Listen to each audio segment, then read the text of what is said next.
बिंदु मत बिसरो, मत बिसरो। बीती बातों पे बिंदु धरो, बीती बातों पे बिंदु धरो।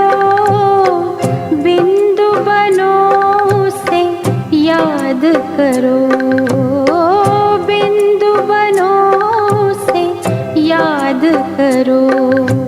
ये तीन बिंदु मत बिसरो, मत बिसरो। बीती बातों पे बिंदु धरो, बिंदु बनो उसे याद करो। ये तीन बिंदु मत बिसरो, मत बिसरो।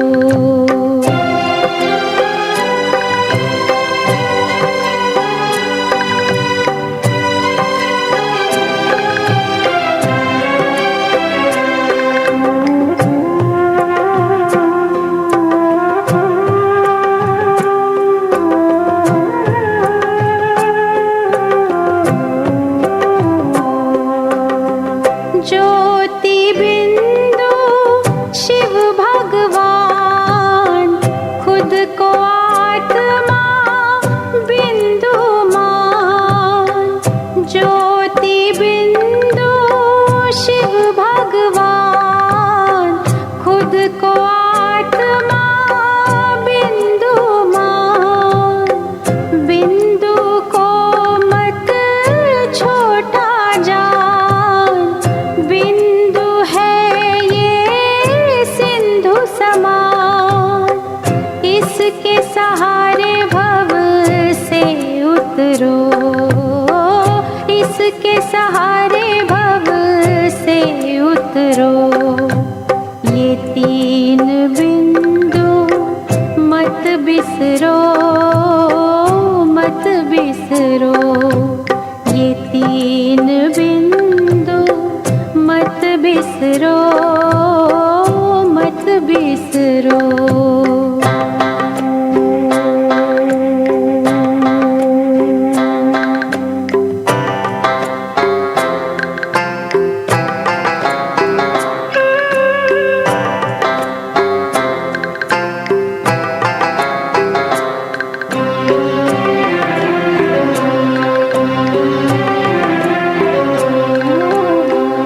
बिंदु है ये बिंदिया श्रृंगार, बिंदु को कर जी भर प्यार।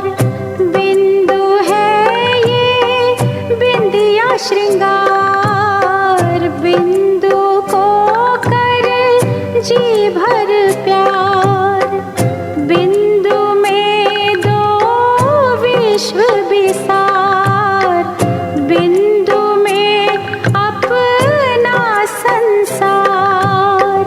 बिंदु संग रहो ना किससे डरो, बिंदु संग रहो ना किससे डरो। ये तीन बिंदु मत बिसरो, मत बिसरो। ये तीन बिंदु मत बिसरो, मत बिसरो। बीती बातों पे बिंदु धरो, बिंदु बनो उसे याद करो।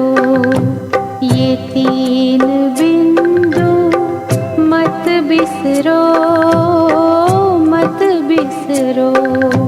ये तीन बिंदु मत बिसरो, मत बिसरो।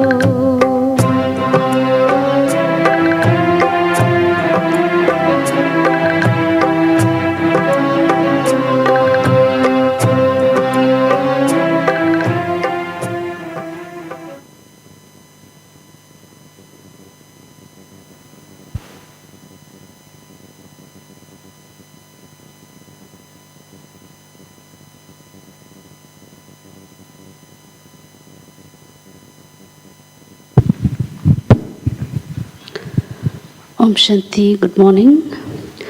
So today we have Sister Gopi with us, and I'm very happy to introduce Sister Gopi to all of you. So Sister Gopi was born in Africa, and she has her roots both in Africa, India and Europe. So she completed her education in Africa and Europe, and she's been with Baba for over last 45 years. And she was very fortunate to be sustained by many senior dadis, and especially Dadi Janki has been her mentor all through her life. And her main interest area in service was promoting and developing inner leadership for young adults globally, and from many decades she has been overseeing the International Youth Forum, in which hundreds and thousands of youth have adopted and explored the principles of inner leadership. And also, in addition to this, she has also initiated and coordinated series of programs like the Feminine Renaissance, Global Executive Retreats, and the Future of Power Dialogues. And last few years, Sister Gopi has been overseeing health and safety area in all the 3 campuses in Mount Abu. So today, Sister Gopi would explore the topic, mastering the 3 dots and accumulating the power of silence. Sister Gopi.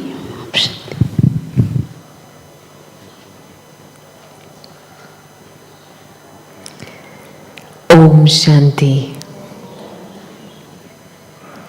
Is everybody sleeping or awake? Awake? So shall we try again? Om Shanti. Oh, that's better. One more time so I can hear you. Om Shanti.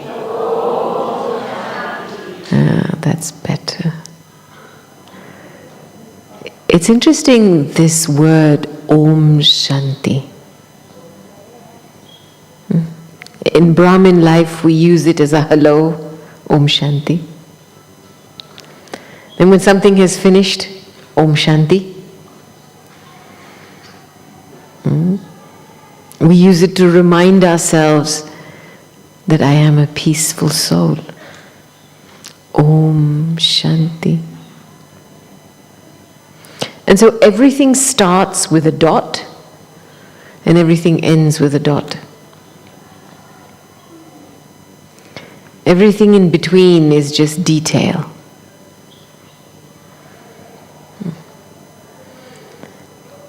Even today, science tells us how you begin your day. The first 10 minutes of your day sets the mood of your whole day. And then how you end your day will determine how you sleep.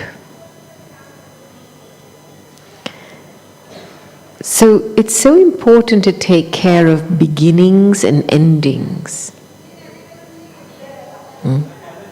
Not to get caught up in the detail in the middle, but am I starting something well, and am I ending something well?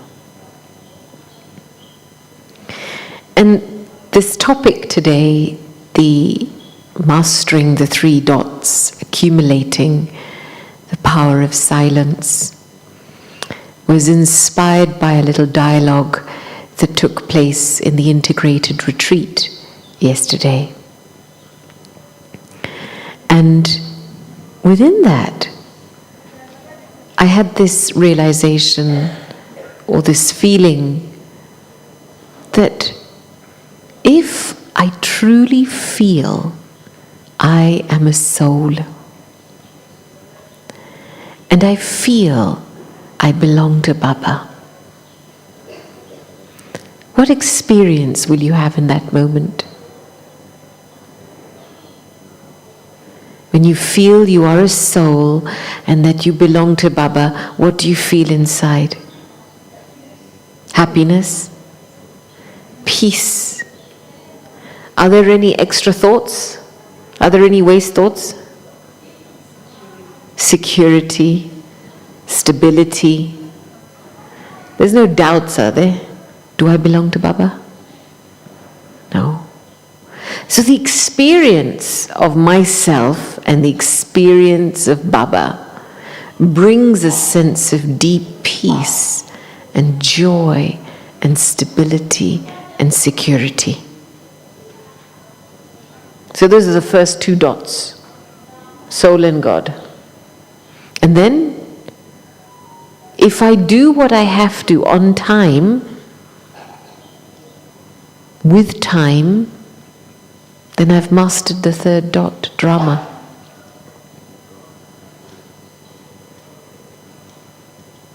You know, many times we think this much, of what we think we speak this much, of what we speak we do this much. Is that correct? So you are constantly running ahead of yourself. It's a little bit like being in an aeroplane and you're flying from the USA to India. When you arrive in India, what do you experience? Jet lag. So your body is still in that time zone. Your body is still experiencing the old time zone, but you're here in a new environment. And that's what happens when we think too much and too quickly. We leave a part of ourselves behind. So you come into the next scene of the drama with jet lag. And then when you have jet lag, you're tired, you're irritated, and then you take it out in the person in front of you. So when you're mastering the three dots, you are learning the art of fully being present in yourself with Baba in time. And then you will feel like this moment now is eternity. There's lots of time. There will never be the pressure of a lack of time. Yes, there is the aspect that I have to realize what I have to do. These were Dadi's 3 favorite questions towards the end. Who am I? Who do I belong to? And what do I have to do? And when I realize what I have to do, then I have to make sure I do that on time. I don't postpone something, I don't delay something, I don't procrastinate. Because all of that will create a lag, a time lapse, and it will be experienced as a burden on the soul. Each one of us knows the experience when we've left something for a period of time. You think, oh, it's at the back of your mind, I've still got that to do. Right? What are you doing? You're just creating an unnecessary burden. And then with that burden, you try and practice soul consciousness. Those thoughts keep coming back. What is unfinished keeps coming back.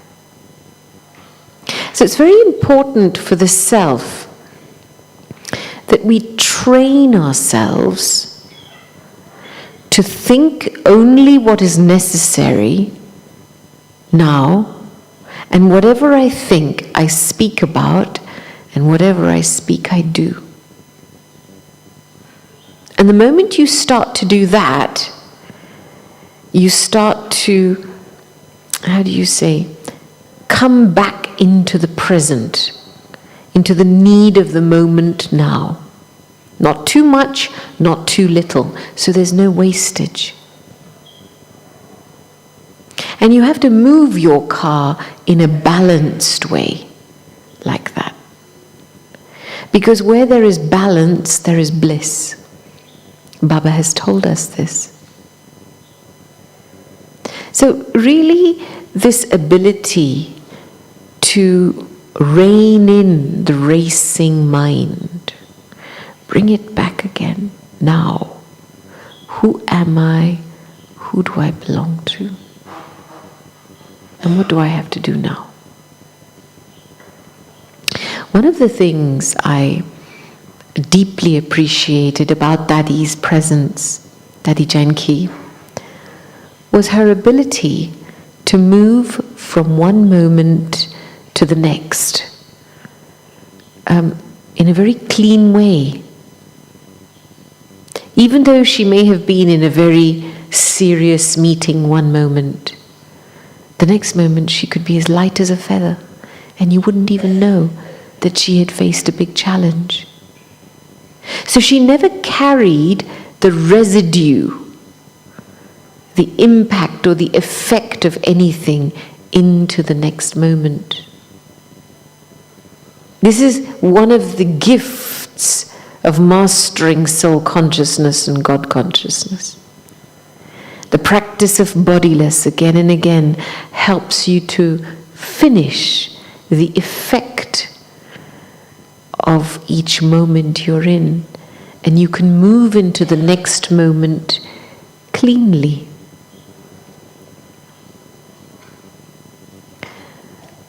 And you know, I was coming up the mountain, and just before coming up the mountain, I was involved in quite a heavy meeting because of some last-minute changes. And then as I'm coming up, well, who am I? Who do I belong to? Let go of everything else. And now what do I have to do? I have to meet all of you. So if I was to bring the energy of that meeting into this room, I wouldn't be able to give you the fullness of who I am. And that's why dissatisfaction happens in relationships. Because we are never fully present in a clean way with each other. Yeah? Especially as Brahmin souls. You know, we don't have a relationship with each other. We have a relationship with Baba. And in each moment, if I am present fully in front of you, with a clean heart, a clean mind, a concentrated intellect, then whatever Baba has given me, you will feel. And whatever Baba wants to give you, he will give you. So as an instrument, my responsibility is to make sure that I don't lose the balance of this relationship with Baba in the drama. The drama and whatever is happening around you is completely natural and normal. So you will sometimes say to me, "Sister, how can violence be normal?" Well, think of it as the season when there's spring and the new buds are growing on the trees. We don't question, "Oh, they're so small, when are they going to grow?" We know summer is coming. Then summer comes and there's full bloom, and then we appreciate the beauty of the bloom. And then autumn comes. And here in India, the monsoons come, and they bring so much rain. But then abroad, when autumn comes and the leaves start falling off, we don't start worrying, "Oh, the trees, oh, my leaves are falling off. What am I going to do?" And then by winter, all the trees are naked. But whatever they are, they are. Whether they are full bloom or completely naked, they are the same. So whatever the season of the drama may be, it is just a season. Don't make it a lifetime. Now, within a season, what do I have to do? So when you know it's winter and it's very, very cold outside, you're not going to spend 80% of your time outdoors. You're going to spend most of your time indoors, and you're going to have to get creative about using your time. And so it's the same way we are in the winter of humanity.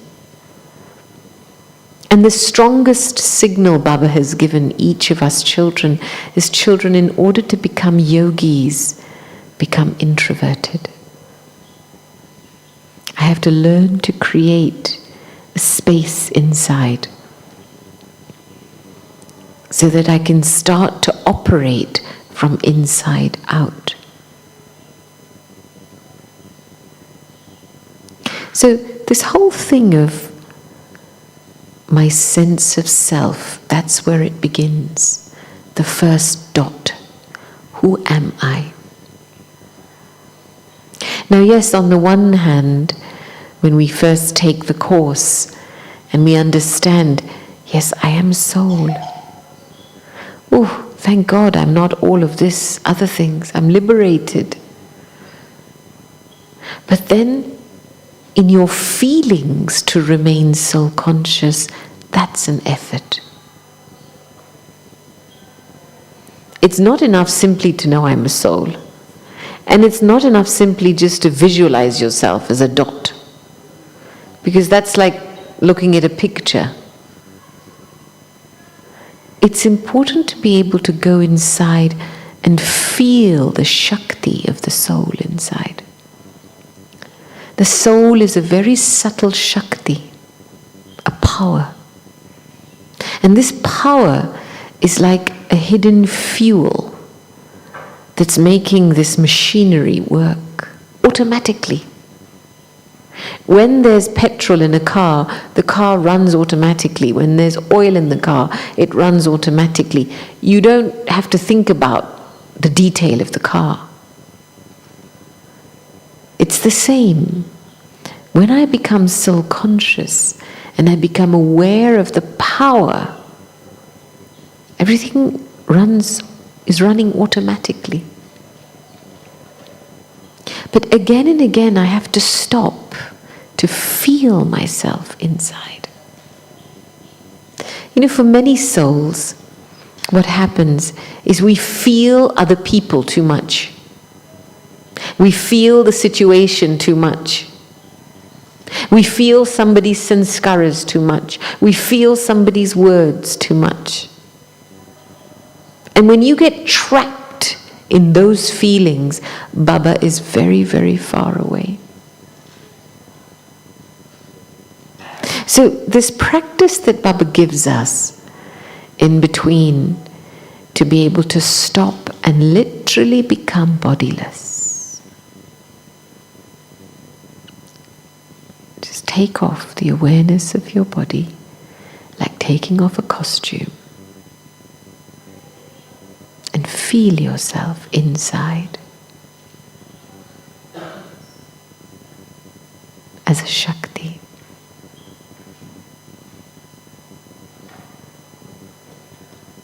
And now allow all that Shakti to concentrate behind these eyes.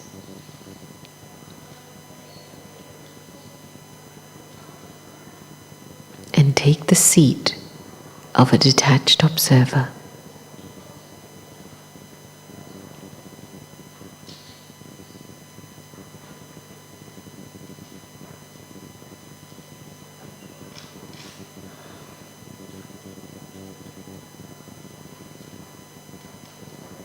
Immediately, you will start to feel the body relaxing.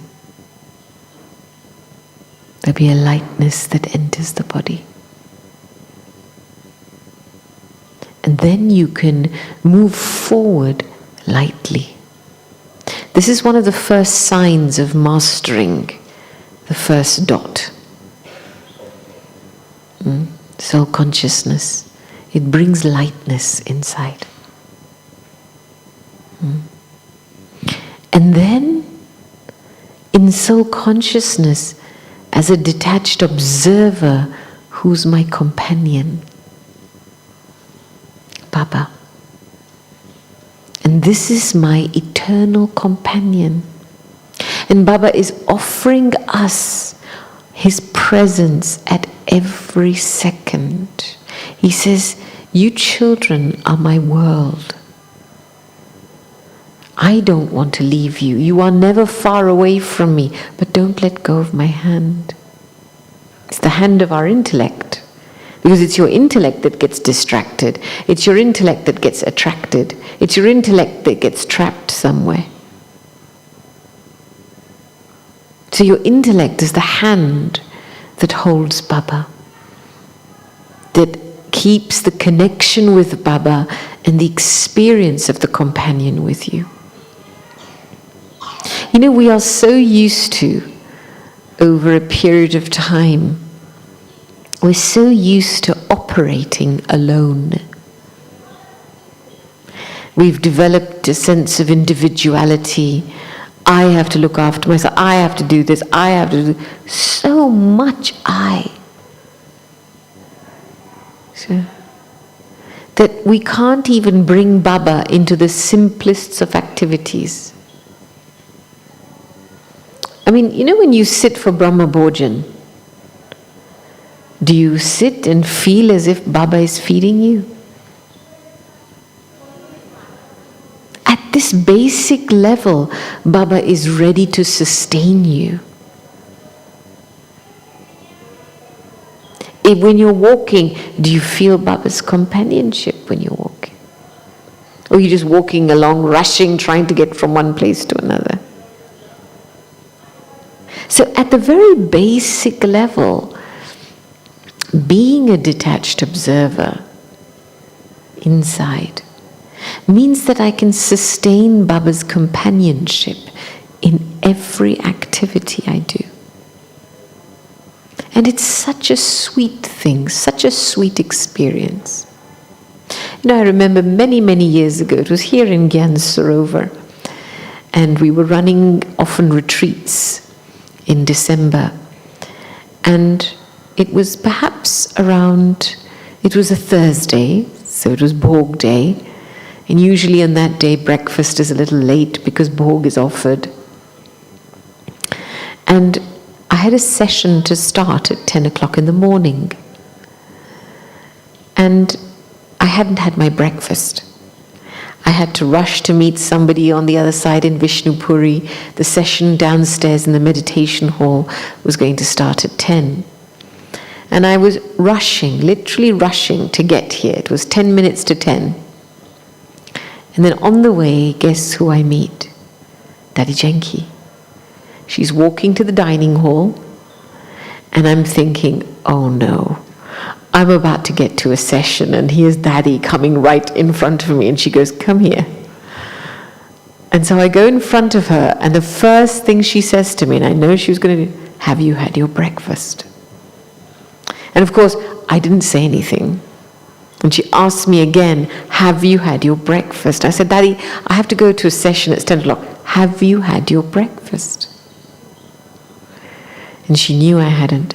And then in absolute silence, she picked up my hand and she made me walk with her up that ramp to dining room number 5. She didn't say anything. And of course, her breakfast is laid out. She put me down and she said, eat. And in that moment, I had to merge all these thoughts. I'm going to be late for the session. I can't even tell somebody else to start the session. They're going to be wondering where I am. And she made me eat. I'm sitting there. And it was interesting. The first mouthful I put in my mouth, I felt as if Baba had put his arms in my arms and was feeding me. And the whole of that 10 minutes in which I had breakfast, the whole experience was if Baba was just waiting to feed me. And I was ignoring Baba because I was rushing to go somewhere to start a session. And it was such a beautifully silent session. And I arrived in the hall at 10:05, just in time to start the session.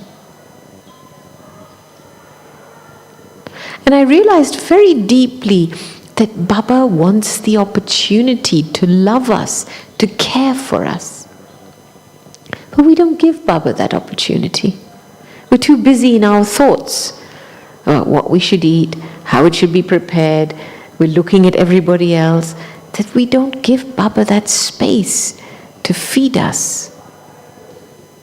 It is such a precious experience to feel as if you are being cared for by Baba. And you are, literally. But sometimes when you're so self-absorbed in your own thoughts, you can't see it and you can't feel it.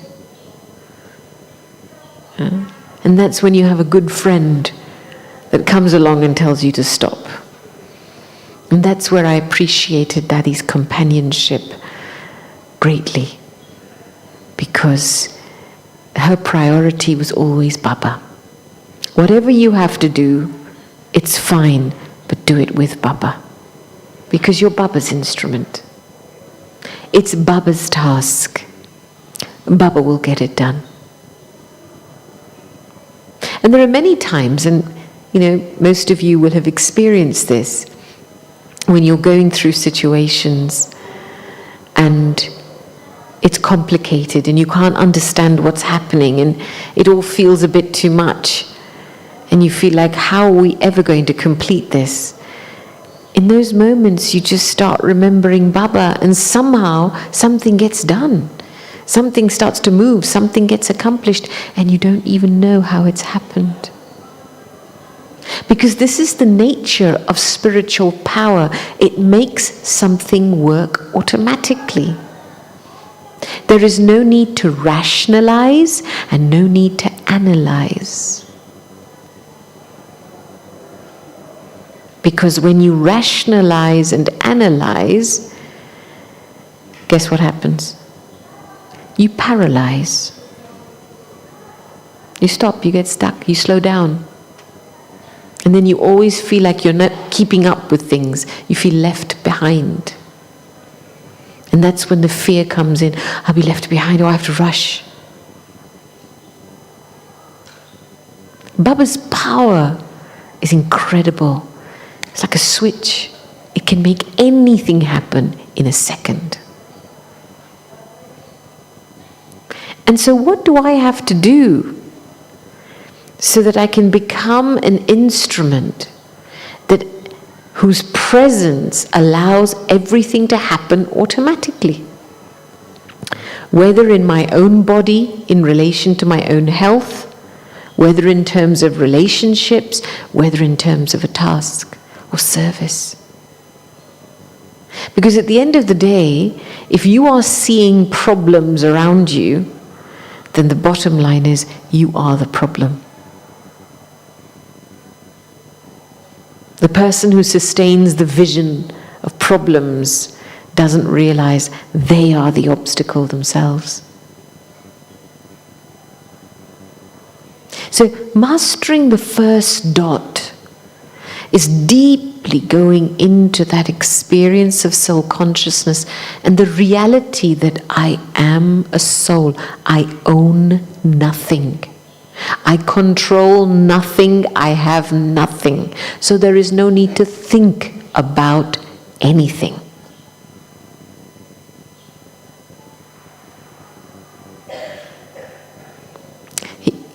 Simple example. We're running a project, a service project. What happens after a service project? We have feedback. This could have been done better. That could have been done better. That could have been improved. I would still say this is a Rajo Pradhan mindset. There's no time even for this anymore. And what would a Sattva Pradhan mindset do? Appreciate everybody played their part accurately. What happened in the drama was good. What is to happen is going to be even better. Simple, light, move forward. Don't labor anything. Because anything you get heavy about, you lose balance with. And then Baba can't lift you. Your connection with Baba doesn't work. In order to stay connected to Baba, you have to keep yourself light. So the first dot, I am a soul. bodiless soul. Again and again go into the sweetness of this experience. And then who do I belong to? Sweet Baba, the ocean of love, the ocean of forgiveness, the ocean of knowledge, the ocean of peace, the comforter of hearts. Go into every title of Baba's until your mind feels that title of Baba. And that's Manmana Bhav. When you start to experience the essence of the nature of God, who Baba is. Baba would often say to us, children, early in the morning, take up a title of self-respect or take up one of Baba's titles. Feel it. Baba would also say to us, let go of your baggage. Change what is mine into yours. Because one of the fundamental root causes of expansion and heaviness is tension. You come into tension about things. Why do you come into tension about things? Because you're worrying about something. If you look in your subconscious, you're worried about something. You're worried about your body, worried about not being listened to, worried about not being appreciated. You're worried about something. Some concern is still there. When you deeply practice soul consciousness, you change what is mine into yours, because nothing is mine when you're a soul. Nothing. Not even this. If this body is not yours, then what else is yours? This is just a temporary vehicle. You didn't carry this body birth after birth.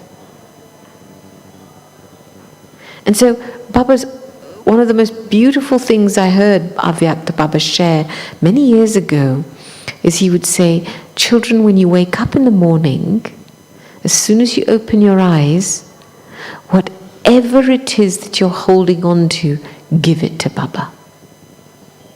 One sister, she just met me before I left, and she was saying, today I got up at 4:40 instead of 3:40. I set my alarm for 3:40 with the intention to wake up for Amrit Vela. Instead, I woke up at 4:40. And I woke up with guilt and shame and fear. I've woken up late. And she said, I remembered what Baba said. This is not mine, this is yours, Baba. I went into Baba's room by 5 o'clock and I sat and had meditation for half an hour and I gave that feeling to Baba. So whatever it is that is eating away inside, you have to give that to Baba. It's not your property anymore. And you have to do that at the beginning of the day and keep doing it throughout the day. Because if you don't give that to Baba, guess what you will do? You will give that to each other. You project your guilt, you project your fear, you project your shame, and that's when our relationships break down. So it's very important, again and again, this isn't me, this isn't my property, Baba, this is yours. This is a sign of an honest heart. You offload your baggage, right? And the moment you do that and you make a habit out of it, you will be able to stay mentally light. Yeah? You're not walking around with a sack of fear and guilt and shame. This is all the property of Ravan that you've inherited. It's not yours. It's not your true property. Yes, we all know we've been an ocean of mistakes. Who hasn't? We've all made mistakes. Maybe we will continue to make. It doesn't matter. What matters is now that whatever I am, however I am, I belong to Baba.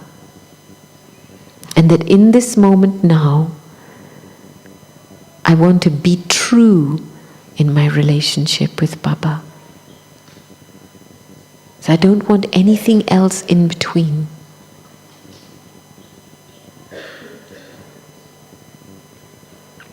And the second thing, so one is lightness, keeping lightness of mind. But the second thing is making your mind strong.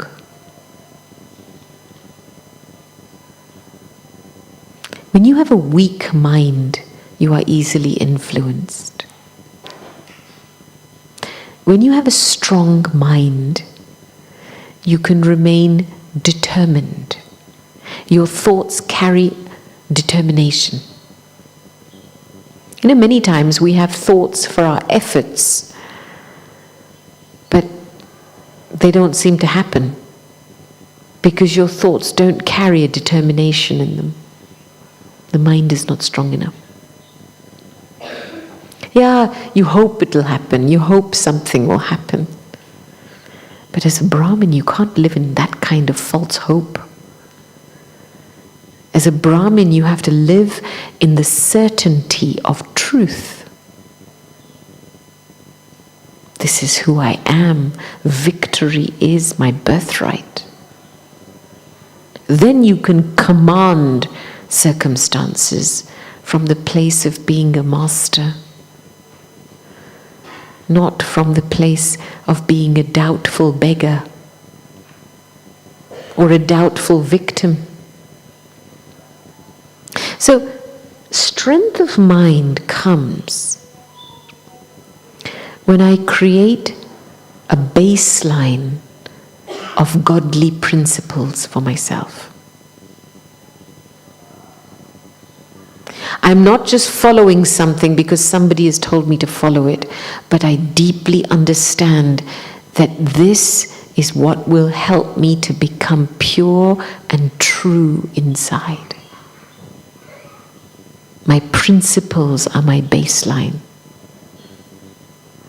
And when your mind is anchored in principles, you will never experience conflict of mind. Because conflict in your mind only arises when there are desires. You want something.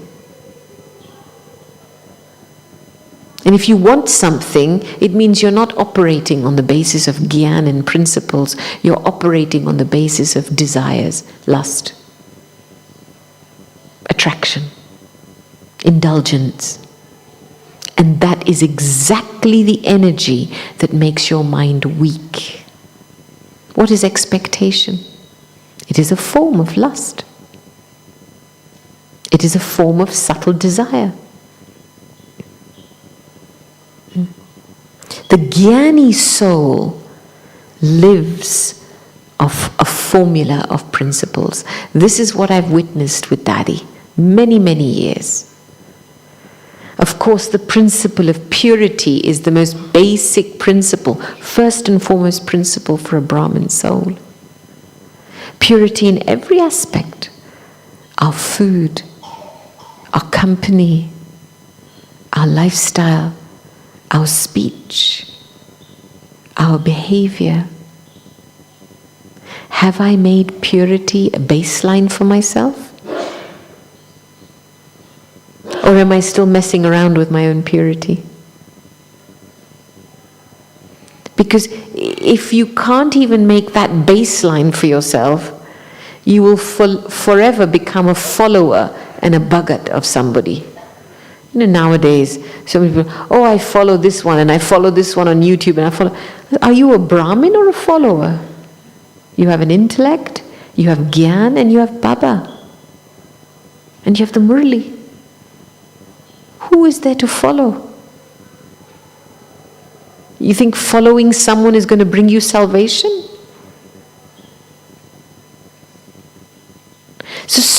growth of mind requires me to churn Baba's Murali very deeply and extract from it the principles of purity for my life. Of course, Baba tells us, gives us all of those on a plate.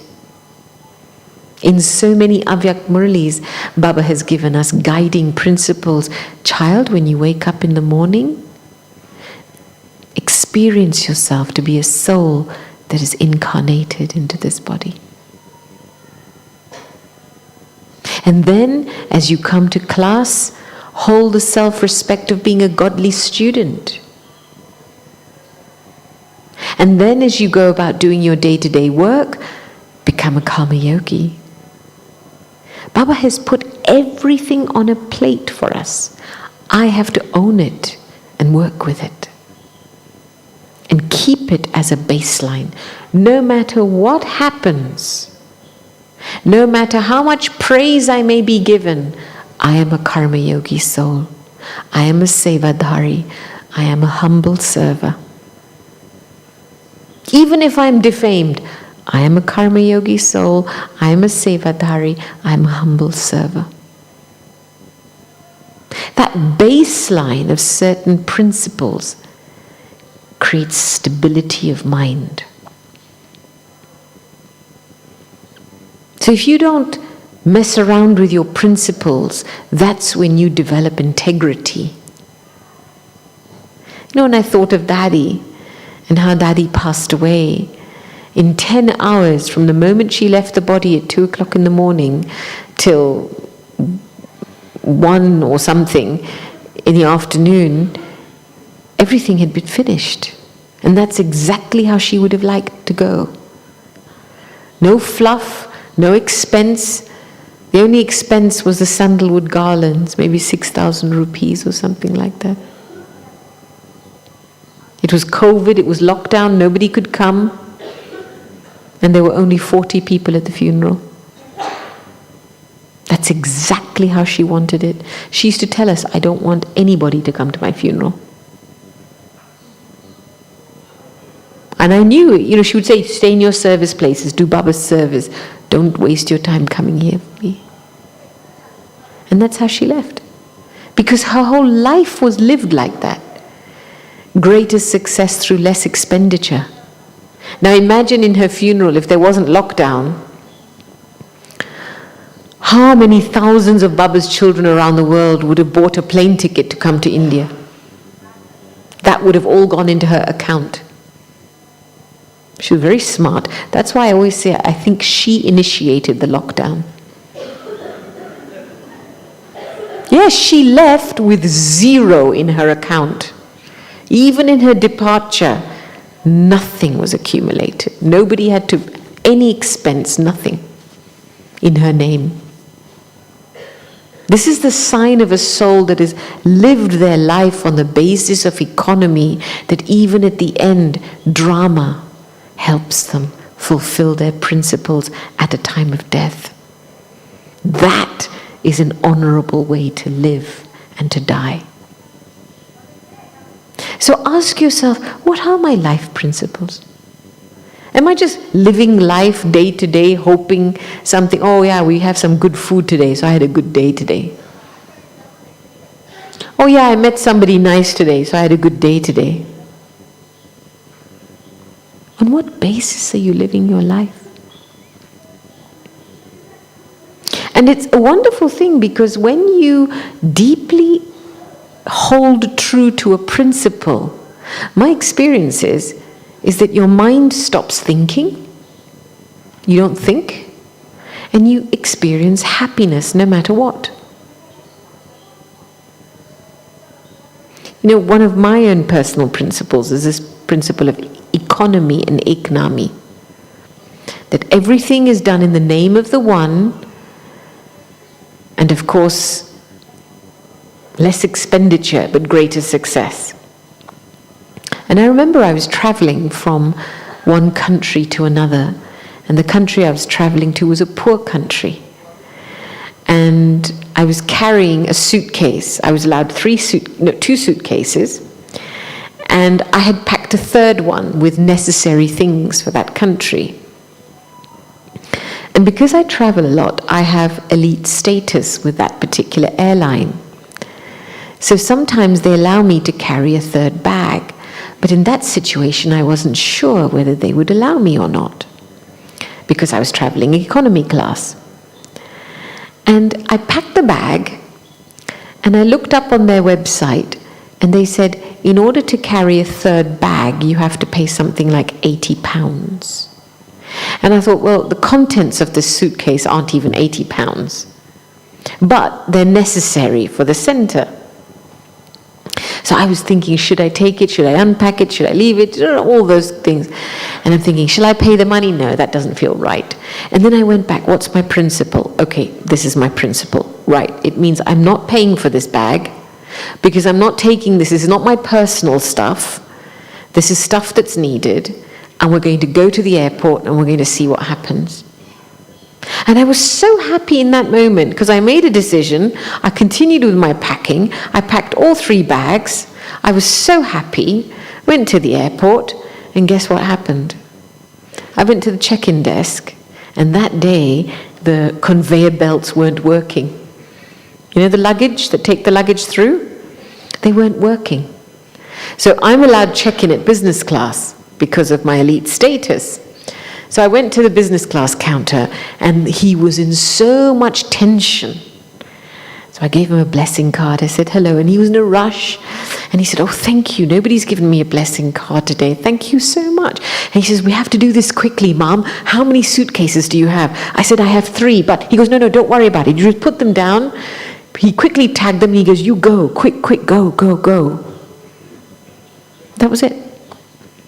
All 3 suitcases went without paying a penny, not even ask anything. And what I realized very deeply from that incident is that when you have a set of principles, you keep your joy and happiness alive. You don't waste your precious mental energy on petty things. Should you be doing this? Should you be doing no? What's your principle? Go back to that, make a decision, move on. Your principles is what informs the intellect to make a decision. Right? The reason why we are tamopradhan is because the intellect has become completely corrupt.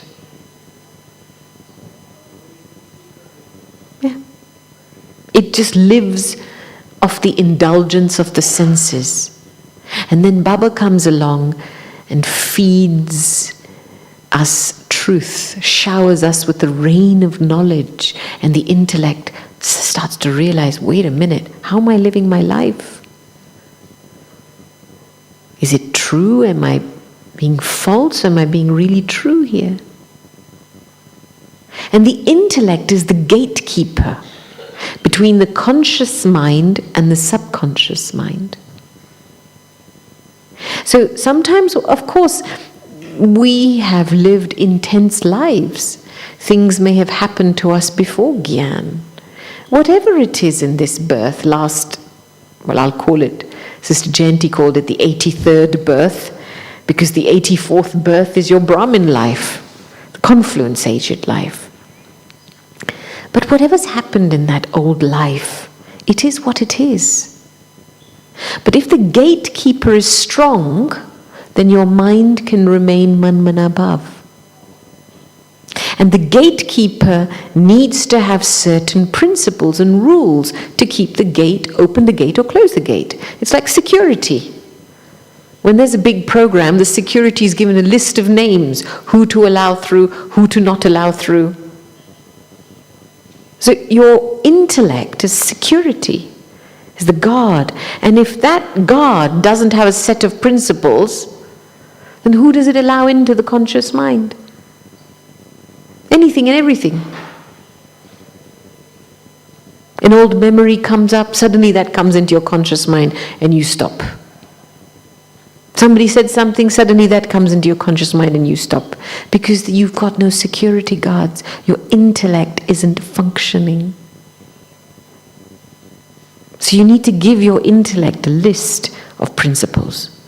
Only open the door when this principle is being followed. Otherwise, everything else, not mine. For something to let you go, if you want your past to let you go, you have to let it go first. The bird has to let go of the branch in order to fly. It can't still hold a branch and say, I want to fly, I want to fly.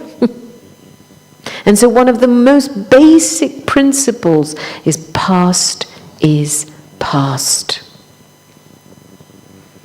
Which means I tell the gatekeeper, I will not let anything come into my conscious mind from the past. Baba has told us storms come. This is normal, this is part of Maya's kingdom. But what's the other thing Baba has told us with it? Children, storms will come, but do not be afraid. Really simple. So they're going to come, they're going to mob your gatekeeper, they're going to shake your gatekeeper. Don't be afraid, just bring Baba in. Because in front of Baba, nothing can stay. Nothing.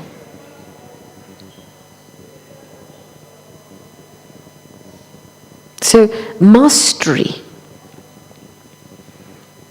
The soul, Baba, and making time your friend. And time has your plan of completion. Drama knows how to bring you to your complete stage. Baba knows and drama knows. So don't lose your friendship with drama. Daddy would often say, Baba had one time said to her, I can't remember the exact words, but something like, you're not complaining about my child drama, are you? As much as you love Baba, you have to love drama. Because for a Brahmin soul, there is incredible benefit in each moment of the drama for us. And so making time your friend, knowing that everything has its own time for transformation. So it doesn't matter how much you want somebody to hurry up and change, they're not going to hurry up and change. So drop it. I am a soul, I belong to Baba, that soul is playing their part. Accurately.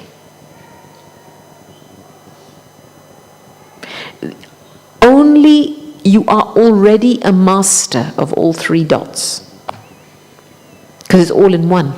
The moment I'm soul conscious and I'm in Baba's presence, I'm already in tune with drama. I'm now in this moment. And that's where I can be a master, right now. The moment you let your expectations and desires rule your mind, you're disconnected from the present, you're somewhere else. Or you go back into the past. You're disconnected. So it's really important now, in each moment now, who am I? Who do I belong to? And what do I have to do now? Make this a mantra for yourself. And as you do that, you will disentangle away from all the excess stuff. Other people's expectation of you, all that. Because you know what you have to do. And you do what you have to do quietly. You don't have to prove yourself. You don't have to justify yourself. You know, one of the slogans that I loved when Queen Elizabeth II passed away in the UK recently one of the slogans she had was, "Don't complain, don't explain." I loved it. And she was the quietest public figure, but the most respected. Because the moment you open your mouth to complain about something, you will have to explain yourself later on. And then you end up having to make a story, and you get caught up in a pickle. And then all of that stays with you because it's your karma. We are at a moment in time where we have to pack up bag and baggage, not keep extending and telling ourselves more stories. We have to finish the stories. Then we will be able to go home with dignity and royalty with Baba. Okay? Om Shanti. अपने सुकर्मों के बल पर ही सतयुग में तुमको आना है। शिव पिता को अब याद करो।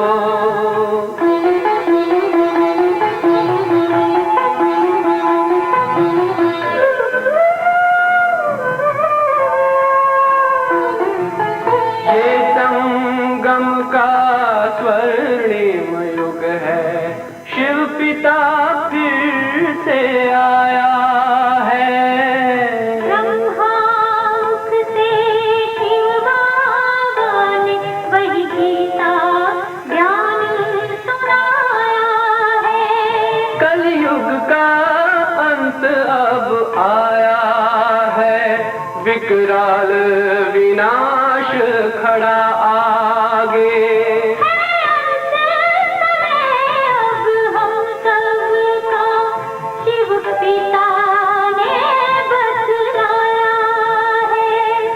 शिव पिता को अब याद करो।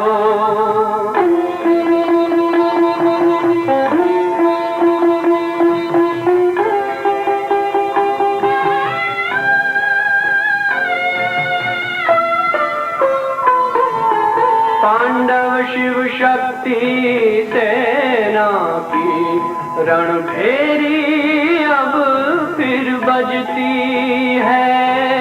शिव बाबा के ज्ञान से फिर माया को मार भगाना है। शिव पिता को अब याद करो, सतयुग में तुमको आना है। शिव पिता को अब याद करो, मुक्ति धाम तुम्हें जाना है। अपने सुकर्मों के बल पर ही सतयुग में अब तुम्हें आना है। धाम में तुम्हें सतयुग में अब तुम्हें आना है। धाम में तुम्हें गाना है।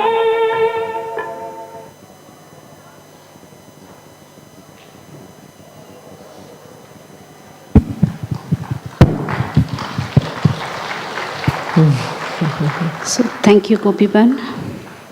So own your principles, and mastering 3 dots is to be fully present now with Baba at the moment. So thank you, Gopi-ban. Om Shanti.